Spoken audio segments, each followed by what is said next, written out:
Price B to the Lord Jesus. இயேசு கிறிஸ்துவினால் உங்களுக்கு சமாதானமும் சந்தோஷமும் உண்டாவதாக. இன்னைக்கு பார்க்கவிருக்கிற வேத பகுதி அப்போஸ்தலர் 16வது அதிகாரம் வசனம் 14. Acts chapter 16 verse 14. அப்பொழுது தியத்தீரா ஊராலும் இரத்தாம்பரம் விற்கிறவளும் தேவனை வணங்குகிறவளுமாகிய லீதியாள் என்னும் பேருள்ள ஒரு ஸ்திரீ கேட்டுக்கொண்டிருந்தாள். பவுல் சொல்லியவைகளை கவனிக்கும்படி கர்த்தர் அவள் இருதயத்தை திறந்தருளினார். இந்த வசனத்துடைய பின்னணி பார்த்தோம்னா, பவுல் அடியார் பிலிப்பு பட்டணத்துக்கு போயிட்டு அங்க இருக்கிற ஒரு ஆற்றங்கரின் அருகில ஒரு கூட்டமா இருக்கிற ஸ்திரீக்கு உபதேசிக்க ஆரம்பிக்கிறாங்க. அப்படி அந்த ஸ்திரீகளுக்கு உபதேசிக்கும் போது அங்க லீதியால் இருக்கிற ஒரு பெண்மணிக்கு ஆண்டவர் அவங்களுடைய இருதயத்தை திறந்து கொடுக்கறாங்க. அவங்க தேவனை வணங்குறவர்களா இருக்காங்க.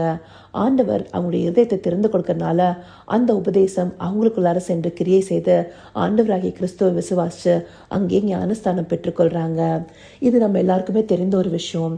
இதுல இருந்து நம்ம கற்றுக்கொள்ள வேண்டிய ஒரு விஷயம், ஆண்டவர் நம்முடைய மனக்கண்களை திறந்து கொடுக்கணும். அப்படி இருதயத்தை திறந்து கொடுக்கும் போதுதான் நாம கேட்கிற உபதேசம் நமக்குள்ளார கிரியை செய்ய முடியும். அப்படி நம்முடைய இருதயங்கள் நிறைய சமயங்கள்ல சில இமோஷன்ஸ்னால நிறைஞ்சிருக்கு. சில நேரங்கள்ல மிகுந்த கவலைகள்னால, சில நேரங்கள்ல குழப்பங்கள்னால, சில நேரங்கள்ல நம்மளுக்கு இருக்கிற மிகுதியான சந்தோஷத்தினால கூட, சில நேரங்கள் பசினால, இப்படி ஏதாவது ஒரு உணர்வுல நம்மளுடைய இருதயம் இருக்கும்போது என்ன வார்த்தைகள் சொல்லப்படுதோ அது நம்முடைய காதுகளுக்குள்ளார மட்டும் கேட்கிற திறனா மட்டுமே இருக்கும் இல்லையா, இருதயத்துக்குள்ள போகிற விதமா இருக்காது. என் சர்ச்சஸ்லேயே நிறைய பேர் இதை சில நேரங்களில் எக்ஸ்பீரியன்ஸ் பண்ணியிருப்போம். அப்படி இந்த மாதிரி இருக்கிற சமயத்துல ஆண்டவர் அந்த மனதை திறந்து கொடுக்கும் போது அந்த வார்த்தைகள் நமக்குள்ளார கிரியை செய்ய முடியும் இல்லையா.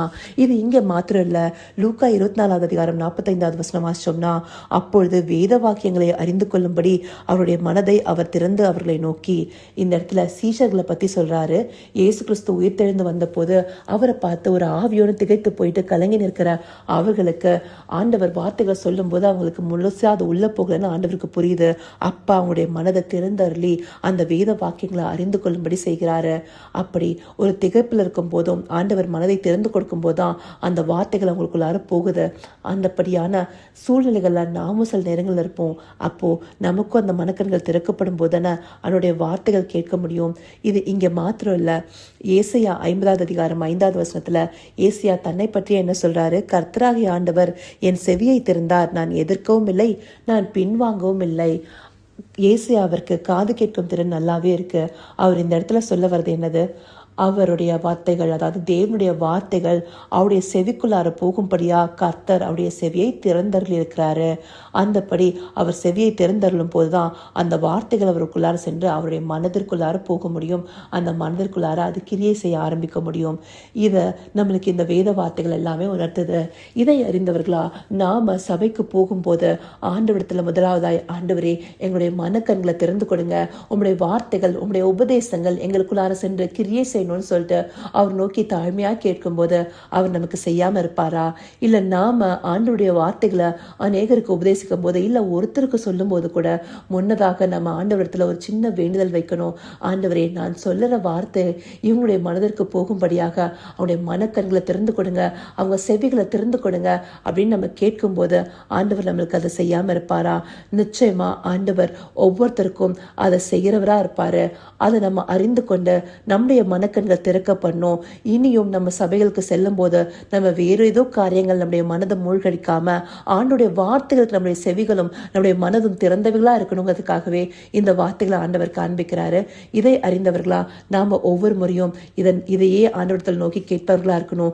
ஏன்னா இந்த பிரபஞ்சத்தினுடைய தேவனானவன், அதாவது இந்த பிசாசானவன் என்ன பண்றான்? அனைவருடைய மனது கண்களை குருடாக்கி வச்சிருக்கான். அப்போ ஆண்டவர் தாமே அதை திறக்க முடியும். 2 கொரிந்தியர் 4வது அதிகாரம் 4வது வசனத்துல நம்ம இதை வாசிக்கிறோம் இல்லையா. அப்படி குருடாக்கப்பட்ட வச்சிருக்கிற மனக்கண்களை திறக்கும்படியா ஆண்டவர் நோக்கி நம்ம கேட்கும் போது நிச்சயமா அவர் நமக்காக செய்வாரு. அதையே இன்றைக்கு நம்மளுக்கு இந்த வார்த்தைகள் மூலமா காண்பிக்கிறாரு. அதற்காக அவருக்கு நன்றி தெரிவிப்போமா? கர்த்தாவே, தேவாதி தேவனே, உமக்கே இந்த வேல் நன்றி செலுத்துகிறோம் ராஜா. அப்பா, உம்முடைய வார்த்தைகள்ல சொல்கிறபடி தகப்பனே எங்களுடைய மனதையும் நீங்க திறந்து கொடுங்க தகப்பனே. உம்முடைய உபதேசங்களை கேட்கும் போது, உம்முடைய வார்த்தைகளை கேட்கும் போது எங்களுடைய மனம் எந்த விஷயத்திலும் ஒரு குருடாக இருக்காம அது முற்றிலுமாய் உம்முடைய வார்த்தைகளுக்கு திறந்தவைகளா இருக்கணும் ராஜா. உம்முடைய வார்த்தைகள் உள்ள சென்று கிரியை செய்யணும் தகப்பனே. ஆம் தகப்பனே, அந்த நேரத்துல எங்களுக்கு இருக்கிற எந்த ஒரு வியாகுலமோ இல்ல குழப்பங்களோ இல்ல திகைப்போ இல்ல எந்த ஒரு வகையான பேடான இமோஷனாக இருக்கட்டும் தகப்பனே, அது எல்லாம் எங்களை விட்டு நீங்கி உம்முடைய வார்த்தைகளுக்கு எங்களுடைய செவிகள் திறந்திருக்கணும், எங்களுடைய மனக்கண்கள் திறந்திருக்கணும் தகப்பனே. அதே போல உம்முடைய வார்த்தைகளை நாங்கள் யாருக்கு உபதேசிக்கும் போதும் அவர்களுடைய மனக்கண்களையும் நீரே திறந்து கொடுக்க வல்லவராக இருக்கீங்க ராஜா. அப்படி நீங்கள் செய்வீங்கன்னு நாங்கள் விசுவாசிக்கிறோம் தகப்பனே. அப்படி நீங்கள் எங்களை நடத்த போகிற தயவிற்காய் நன்றி. சகலவித துதி மகிமை கனம் யாவும் ஒருவருக்கே செலுத்தினோம். இயேசு கிறிஸ்துவின் மூலமாய் வேண்டிக் கொள்கிறேன் பிதாவே. ஆமென், ஆமென்.